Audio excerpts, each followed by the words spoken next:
शिवाजी महाराजांची आज पुण्यतिथी आहे। सर्वप्रथम महाराजांच्या पुण्यस्मृतीस विनम्र अभिवादन करतो। ज्या माणसाने या तालुक्याचं 55-60 वर्ष प्रतिनिधित्व केलं, या तालुक्याचे आणि मतदारसंघाचे भाग्यविधाते स्वर्गीय डॉक्टर भाई गणपतरावजी देशमुख साहेब यांच्या पुण्यस्मृतीस अभिवादन करतो। आज राज्याला या तालुक्याने एक आदर्श असं उदाहरण उभा करून दिलेलं आहे की सर्वपक्षीय या मानदेशाचे सुपुत्र, सोलापूर जिल्ह्याचे पालकमंत्री, आमच्यासारख्या तरुणांचे मार्गदर्शक सन्माननीय जयकुमार गोरे साहेबांचा तालुक्याच्या वतीनं आणि शहराच्या वतीनं सत्कार आयोजित केला। त्यानिमित्ताने मंचावर उपस्थित सन्माननीय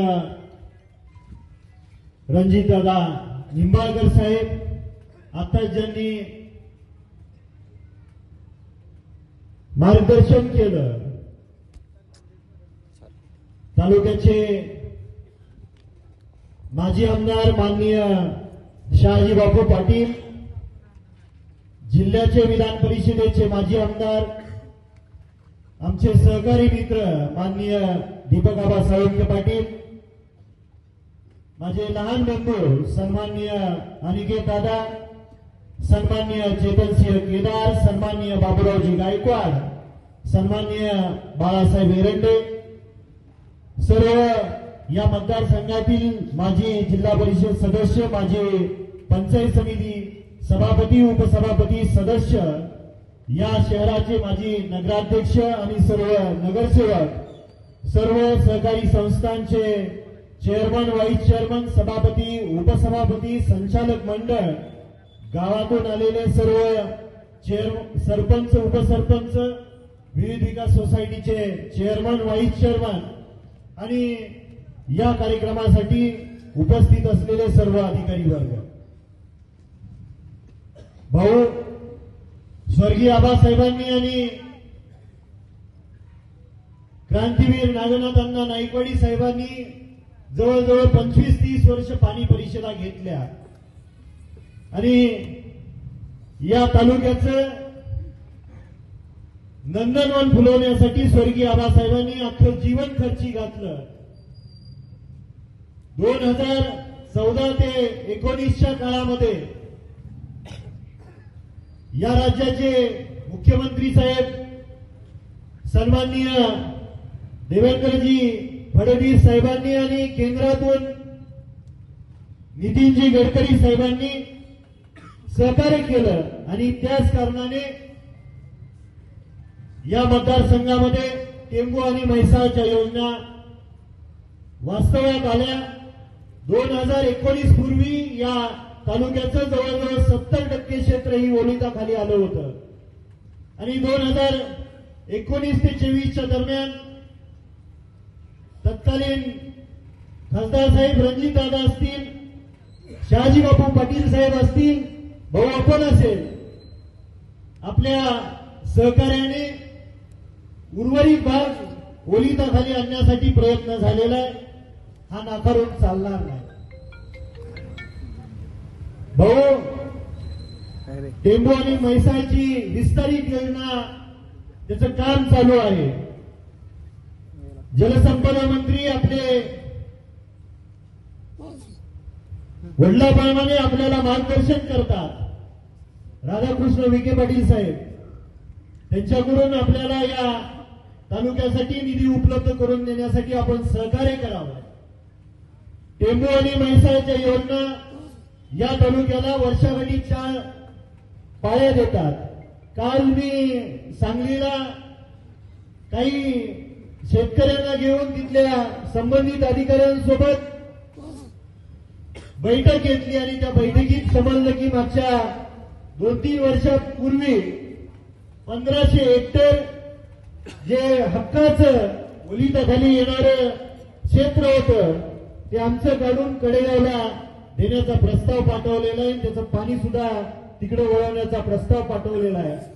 तालुक्याच्या वतीनं आणि मतदारसंघाचा प्रतिनिधी या नात्याने भाऊ आपल्याला आमच्या हक्काचं पाणी दुसऱ्या कुठल्या तालुक्याला जाता कामा नये याच्यासाठी आपल्या माध्यमातून आम्हाला सहकार्य हवं आहे.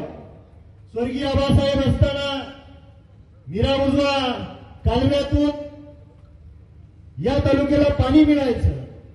उन्हाळ्याला उन्हाळी पाळी ही टंचाईच्या माध्यमातून पिण्यासाठी सोडली जायची.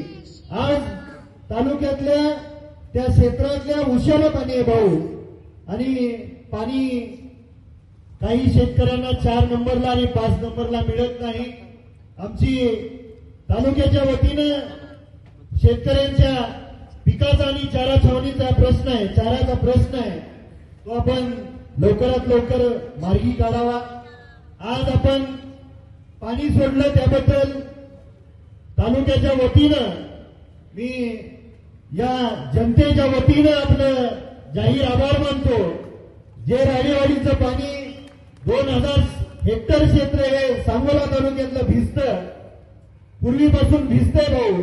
काही कारणास्तव उशीर झाला असेल. मी आपल्याला विनंती केली, जलसंपदा मंत्री विखे पाटील साहेबांना विनंती केली, आणि पंढरपूरला आल्यानंतर आपल्याच माध्यमातून मुख्यमंत्री साहेबांना सुद्धा विनंती केली.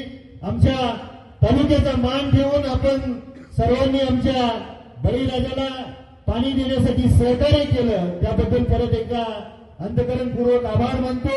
सांगोला उपसा सिंचन योजना टप्पा 1 साठी 300 कोटी मंजूर झालेले आहेत. त्याचं आपण काही दिवसांपूर्वी उद्घाटन केलं. उरलेले जो निधी आहे तो लवकरात लवकर मंजूर करून त्या 10 गावाच्या पाण्याचा प्रश्न सोडवण्यासाठी आपण सहकार्य करावं. शिरबावी आणि 81 गावची पिण्याची योजना स्वर्गीय आबासाहेबांनी ती चालू केली. आज काही कारणास्तव 4-5 कोटी त्या ठिकाणचे MSEBचे थकबाकी आहे, त्या कारणाने ती प्रलंबित आहे. दुष्काळाचं सावट या तालुक्यावरती आहे आणि वाड्या वस्तीवरच्या गोरगरीब जनतेच्या पिण्याच्या पाण्याचा प्रश्न पुढच्या 10-15 दिवसात उद्भवणार आहे. त्यासाठी आपण लवकरात लवकर टंचाईतून DPDCतून आम्हाला तो निधी उपलब्ध करून द्यावा. त्याचबरोबर 76 गावांमध्ये जवळजवळ 86 ठिकाणी जलजीवनची कामं चालू आहेत. काही ठिकाणची पूर्णत्वास आलेली आहेत, काही 20%, 30%, 50% असं काम झालेलं आहे भाऊ. ती पूर्ण योजना ही शिरबावी योजनेवरती अवलंबून आहे. शिरबावी योजना जर चालू झाली नाही तर खेड्यापाड्यातल्या गोरगरीब जनतेला पिण्याचं पाणी मिळणार नाही. निश्चितपणे आपण ते सोडवाल. विधानसभेमध्ये चारा छावणीचा प्रश्न लोकप्रतिनिधी या नात्याने मी मांडला. आपण या माझ्यासारख्या तरुणाला सहकार्य केलं. मंत्री महोदयांनी अधिवेशनाच्या काळामध्ये ऍडमिनिस्ट्रेटिव्ह ऑफिसरची मीटिंग घेऊन तो मार्गी लावण्याचं आश्वासन दिलं होतं, पण काही कारणास्तव प्रलंबित आहे. बेडसिंगीला PSC आहे भाऊ, ट्रॉमा सेंटर शहरामध्ये आणि ग्रामीण भागात 4 सब सेंटर आहेत. कोट्यावधीचे खर्चून इमारती उभा आहेत आणि त्या इमारतींना डॉक्टर आणि इतर स्टाफ नसल्यामुळे गोरगरीब जनतेच्या वैद्यकीय सेवेचा प्रश्न निर्माण झालेला आहे. निश्चितपणे भाऊ आपण पालकमंत्री आहात. आमच्या सर्व तालुक्यातील आणि जिल्ह्याचं आपण पालकत्व घेतलेलं आहे. ज्या पद्धतीने बापूंनी सांगितलं, हा तालुका स्वर्गीय आबासाहेबांच्या विचारांचा तालुका आहे. इलेक्शनमध्ये एकमेकाच्या समोरासमोर इलेक्शनमध्ये उभा राहून मतदार आपल्या आपल्या परीनं मतदान करतात, पण इलेक्शन संपल्यानंतर जी सामाजिक बांधिलकी आबासाहेबांनी, बापूंनी आणि दीपक आबांनी जपलेली आहे, तीच भविष्य काळात आमच्याकडूनही जपली जाईल. हा शब्द मी आपल्या समोर या तालुक्याच्या जनतेला देतो. निश्चितपणे बापूंनी ज्या पद्धतीने सांगितलं, आज आपण सरकारमध्ये आहात बापू, ज्या पद्धतीने तुम्ही सांगितलं त्याच पद्धतीनं मी एक आश्वासन देतो तालुक्याचा प्रतिनिधी या नात्याने. ज्या ज्या वेळेस बापू मी तरुण आहे, तुम्ही मार्गदर्शन करण्याची भूमिका घेतलेली आहे, पण भविष्य काळामध्ये ज्या ज्या वेळेस तालुक्याचा एखाद्या विकासाचा मुद्दा असेल त्या त्यावेळेस बापू आबा आणि देशमुख कुटुंबीय मी आणि अनिकेत दादा या तालुक्यासाठी एकत्रितपणे मंत्रिमंडळात जाऊन विकासाची कामं या तालुक्यासाठी आणून भारतरत्न डॉक्टर बाबासाहेब आंबेडकरांच्या पूर्णाकृती पुतळ्याचं अनावरण आहे. तालुक्याच्या वतीनं जयाभाऊ आपल्याला 10 तारखेला दुपारच्या 2 वाजता तो कार्यक्रम आहे आणि काही दिवसांपूर्वी 11 तारीख ही डिक्लेअर केली होती, पण काही कारणास्तव ती 10 तारीख झालेली आहे. तर आपण सर्व जनतेने आणि मंचावरील सर्व मान्यवरांनी त्या कार्यक्रमाला उपस्थित राहावं.